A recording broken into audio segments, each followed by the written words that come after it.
Hey y'all, so if you have an H2C and you're not that great as far as maintaining any equipment, don't worry, I have you guys covered in this video. If you guys get the message that says, hey, your XYZ rods need to be cleaned and lubed, or your Z lead screws need to be cleaned, well, you're going to go in here to your messages. I've already cleared off one of these, but as here, you guys can see, it says go to maintain. Scan this QR code. This is going to take you to the Bambu wiki page. They actually have great tutorials, breakdowns, step-by-step, kind of great photos in there as far as how to do this. So getting right into this, if you guys want to follow along on that wiki, these are a few items that I use as far as cleaning and maintaining. First and foremost, rubber gloves. Studies show grease and oil contact with the skin is not great for your health long term over the years. Nextly, you're going to need a microfiber cloth, some alcohol, some gear floss. If you guys don't have a gear floss, don't worry about that. You guys can use the microfiber cloth with alcohol, same kind of thing. I use the gear floss to clean off the lead screws, makes getting those nooks and crannies a whole lot easier. Nextly, you're going to need some sort of oil. I like to use the synthetic oil from Super Lube, and then also my grease is also Super Lube as well. I like to use this applicator from Amazon, super derp cheap, for two of these. I want to say it's like $10. Don't quote me on that. I should have links to everything that you see here, minus microfiber cloth, on my link tree in my bio. I make no commissions off any of that, so I just made it in case you guys want the same stuff that I have in my videos. But this makes adding your oil to your rails and also the rail for your X a whole lot easier. Lastly, I like to use 3D fuel to go through each one of the hot ends. I like to run two of these guys through. It gets any built-up char residue from the plastics from heating and cooling. Keeps my print quality pretty decent. I will clean my bed off with some Dawn dish soap, and probably also a microfiber cloth as well. I'll usually vacuum out my chamber, kind of just clean up in here, take a look at my Bowden tubes, make sure they're not deteriorating or anything like that. So yeah, let's get into this. Okay, so my first attempt at this video, I made this video way too long. I've already done the cleaning, so I'm not actually going to physically clean these again. But you're going to take a little bit of isopropyl alcohol, put it on your microfiber cloth. You're going to go through, and if you don't have the gear floss, just kind of go through, work your way through. There's a lot of people that have made a lot of awesome 3D prints just for cleaning off these lead screws. Feel free to download those. I personally use gear floss, but if in a pinch you only have microfiber, go through, clean it off real good. You want to get all the old grease and all the dirt off of this lead screw, and right next to it is your rod. Clean that one. You're going to do that 3 times. You've got the one on the left, the one on the right, and then the one that always makes me want to cry is the one that's in the back. As you guys can see, you have your rod and then your lead screw back behind it. But with the gear floss, it makes it super easy. It's a little bit tricky getting on there, but if you've never used gear floss before, you're going to take it, say this finger is my rod, you're going to go over it once, and then you're going to go over it twice. And then you're just going to take both hands and just pull back and forth. And this guy is going to ride up and down those lead screws, and it's going to get really nice and clean.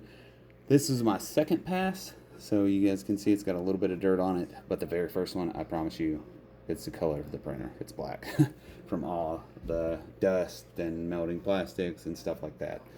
Once you guys get done with that, I have a handy dandy paintbrush that is uber old. If you guys are going to use this, I highly recommend that you make sure that all the hairs are off of it. In Bambu, if you're following along, you guys should be able to see the recommendation of how far you guys should do your spreads with the lubrication. Once I get done lubricating this, I'll go ahead and take my applicator. I'll do the same thing, Bambu's recommendation. I don't really go off of that anymore. I've got 7 years of maintaining industrial equipment under my belt, so I just kind of roll with it, with the knowledge that I've had. But they're going to have their own recommendation. I think it's in millimeters, but what I usually do is I'll go like every inch or so. Just going down there and just adding a little bit. You don't need a whole lot, especially with these rails. over lubrication is worse than under lubrication. And if you guys pack a lot of grease on these rails, it's going to cause those bearings to basically overheat because you're adding more friction. A lot of people think, oh, you know, let's just put on a lot of lube. No, it's actually worse than under lubrication. So yeah, just keep that in mind. What I usually do once I get done with that is I will bring my bed all the way up, which you guys can do that. I'm not going to take it all the way up, but from this screen, you're going to go ahead and go to this up and down looking setting. You're going to go into motion. I've already moved this, so it's not going to warn me, but I'm going to move my bed up until it gets all the way up. It'll probably prompt you. It says, you know, do you want to home this? You guys can ignore it. As long as you're not super close from your bottom of your bed or super close to the top of your bed and you know which direction you're going in, you're not going to crash anything. So take it all the way up, and then I'm going to do the same thing on the bottom. Clean it and lubricate it. And then just run it up and down a few times. Just make sure that you're not adding, you don't have too much oil or too much grease. If you do, kind of wipe it off, clean it up.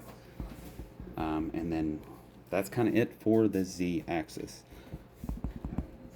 Similarly, the Y-axis is pretty easy.